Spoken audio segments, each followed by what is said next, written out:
તો સ્થાનિક સ્વરાજ્યની ચૂંટણીને લઈને ભાજપ એક્શન મોડ પર છે। સુરત મનપા વોર્ડમાં 1 થી 12 ની સેન્સ પ્રક્રિયા શરૂ। ઉધનાના ભાજપ કાર્યાલયમાં સેન્સ પ્રક્રિયા હાથ ધરાઈ। અલગ અલગ વોર્ડના દાવેદારોને અહીં સાંભળવામાં આવ્યા। નોંધનીય છે કે આ વખતે ભારતીય જનતા પાર્ટીએ ઉમેદવાર પસંદગી માટેના જે નિયમો બનાવ્યા છે, ખૂબ જ કડક નિયમો બનાવવામાં આવ્યા છે। વધુ વિગત સાથે મારી સાથે સંવાદદાતા કીર્તેશ જોડાઈ ગયા છે। કીર્તેશ, સુરતમાં સ્થાનિક સ્વરાજ્યની ચૂંટણીને લઈને કેવો માહોલ? हाँ बिल्कुल स्थानिक स्वराजनी चूंटणी आगामी दिवस में આવી રહી છે ત્યારે ગુજરાતનું આર્થિક પાટનગર સુરત કહેવામાં આવે છે અને સુરતની મહાનગરપાલિકામાં 30 જેટલા વોર્ડ આવ્યા છે ત્યારે વોર્ડમાં નગર સેવક બનવા માટે આજથી ભાજપ દ્વારા સેન્સ પ્રક્રિયા શરૂ કરવામાં આવી છે। 3 દિવસ સેન્સ પ્રક્રિયા ચાલવાની છે ત્યારે આજે વોર્ડ 1 નંબરથી લઈ 12 નંબર સુધીના જે વોર્ડ છે તેની સેન્સ ની કામગીરી ચાલી રહી છે। તમામ ઉમેદવારો પહોંચી રહ્યા છે અને પોતાને ઉમેદવારી કરવી માટે તેઓ તમામ રજૂઆતો કરી રહ્યા છે ત્યારે ભાજપ આ તમામ ઉમેદવારોને સાંભળી રહ્યા છે।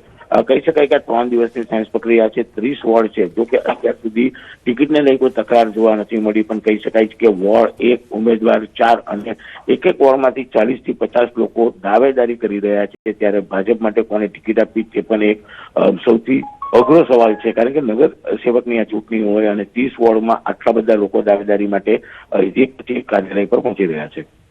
જી બિલકુલ, આભાર માહિતી આપવા બદલ।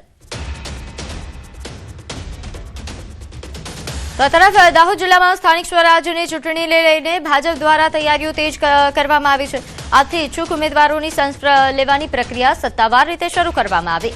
દાહોદ કમલમ ખાતે પ્રદેશમાંથી આવેલા નિરીક્ષકોની ઉપસ્થિતિમાં ઉમેદવારોની પસંદગી માટે સેન્સ પ્રક્રિયા હાથ ધરવામાં આવી છે।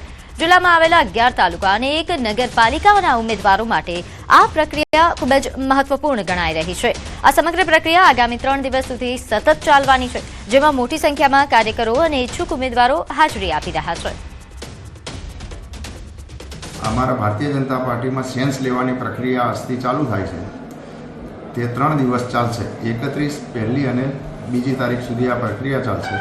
પ્રદેશમાંથી 2 ટીમો આવેલી છે અને 2 ટીમો અલગ અલગ મંડળોને ઉમેદવારો જે છે કે ઈચ્છુક જે લોકો છે એ લોકોને સાંભળી રહી છે કે ભારતીય જનતા પાર્ટીમાં ટિકિટ લેવા માટે સક્ષમ અને યોગ્ય ઉમેદવારો એ પોતે અહીંયા આગળ આવીને માંગણી કરી રહ્યા છે।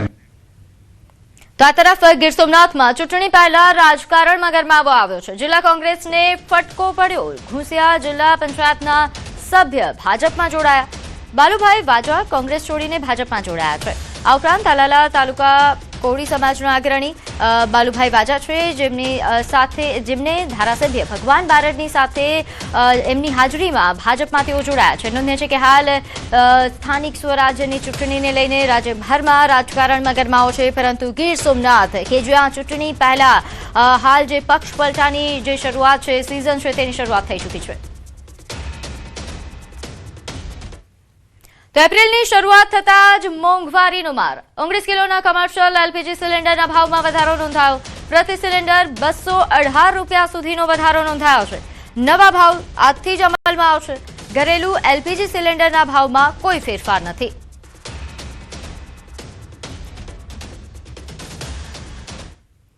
આપને જણાવી દઈએ કે નાણાકીય વર્ષ 2025-26 પૂરું થયું છે અને આજથી નાણાકીય વર્ષ 2026-27 શરૂ થયું છે। આજથી ટેક્સ, રેલવે અને બેંક સંબંધિત નિયમો પણ બદલાઈ જશે। સીધી અસર સામાન્ય વ્યક્તિના ખિસ્સા પર થવાની છે। સૌથી મોટો ફેરફાર ઇન્કમ ટેક્સ એક્ટમાં થઈ રહ્યો છે। આવકવેરા અધિનિયમ 1961ના સ્થાને હવે આવકવેરા અધિનિયમ 2025 લાગુ કરવામાં આવી રહ્યો છે। Tax filing, credit card bill, railway ticket રદ કરવા વગેરે માટેના નિયમોમાં ફેરફાર કરવામાં આવ્યા છે।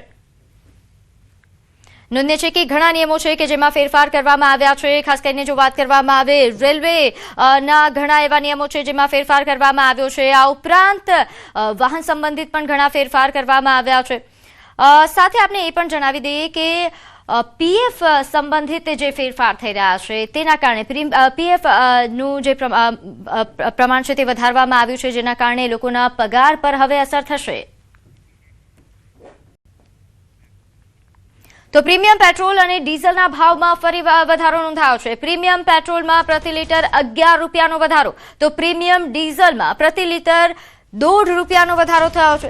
ઇન્ડિયન ઓઇલ કોર્પોરેશને આ ભાવ વધારો કર્યો છે। દિલ્હીમાં પ્રીમિયમ પેટ્રોલની કિંમત ₹149 થી વધારીને ₹160 પ્રતિ લીટર થઈ છે। એક્સ્ટ્રા ગ્રીન પ્રીમિયમ ડીઝલની જે કિંમત છે તે ₹91.49 થી વધીને હવે ₹92.99 પ્રતિ લીટર થઈ છે।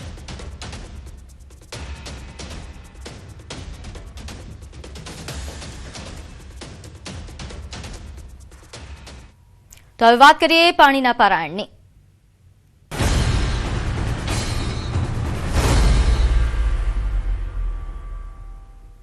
વડોદરાને સ્માર્ટ સિટી બનાવવા મોટા દાવાઓ કરવામાં આવી રહ્યા છે, પરંતુ હકીકતો કંઈક અલગ જ છે।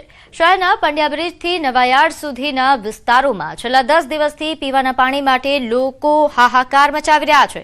ગટર મિશ્રિત પાણી અને અનિયમિત પુરવઠાના કારણે સ્થાનિકો ભારે પરેશાન થયા છે અને હવે પરિસ્થિતિ એટલી વિકટ બની છે કે ટેન્કર રાજ જ એકમાત્ર વિકલ્પ બની ગયો છે। पानी तो पानी गटर ની भी व्यवस्था नहीं है बराबर के गटर भी व्यवस्थित કરી આપે। હવે ગટર સાફ કરાય તો એના भी પાણી જોઈએ છે, તો એ કઈથી લઈને પાણી નાખવાનું? હા, તો એ ગળા કેવા થઈ ગયા છે, રોજે દવાખાનામાં પૈસા નાખવાના કમાઈ કમાઈને।